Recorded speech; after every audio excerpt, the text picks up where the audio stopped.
ላይ ማለት ነው። ሌቦች በጣም በዝተዋል።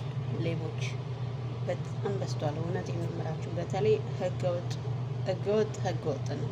ህገወጥ ሆነን በምንሰራ ሰዓት ፖሊስ እንፈራለን። ፖሊስ ይዘናል እያለን እየፈራን ብዙ ችግር እየደረሰብን ነው። ህገወጥ ነው ታውቃላችሁ፣ መጥፎ ነው ህገወጥ። ይህ ሁሉ ነገር የመጣው ከምንድን ነው? መክተቦቹ ጭራሽ የሰራተኛን ነገር ጭራሽ አያዳምጡም፣ አይሰሙም። መክተቦቹ ናቸው ዋናው ለዚህ ነገር ተጠያቂ ማለት ነው። መክተቦቹ እኛም ቢያዳምጡ ኖሮ ቢሰሙ ኖሮ እኔ አሁን በእኔ ምሳሌ መያዝ ይቻላል።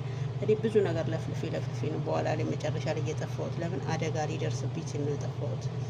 ይሄ ሁሉ ነገር መክተቦቹ እኛም ቢያዳምጡ ቢሰሙ፣ መቀየር፣ ሰዎችን ቢቆጡ፣ አሰሪዎቻችን ቢቆጡ ይሄ ነገር አይደርስም። ከዛ ህገ ወጥን ስንሰራ ደግሞ ፖሊስ ይፈራሉ። ፖሊስ በሚፈሩ ሰዓት ደግሞ ይዘናል፣ ወደ ሀገራችን ያሳፍረናል፣ ወይ ያስሩናል፣ ሌላ ነገር ይሉናል እያሉ በጣም ብዙ ችግር እየደረሰ ነው።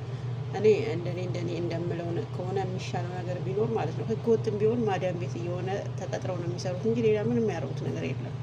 ስለዚህ በዚህ ነገር ላይ ፖሊስ ቢገባበት ጥሩ ነው።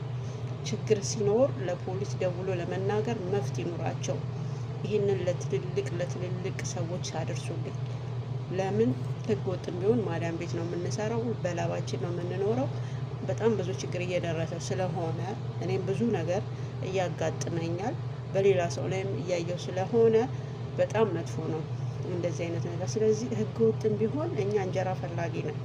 ምንም ፈልገን አልመጣንም፣ የተሰደድነው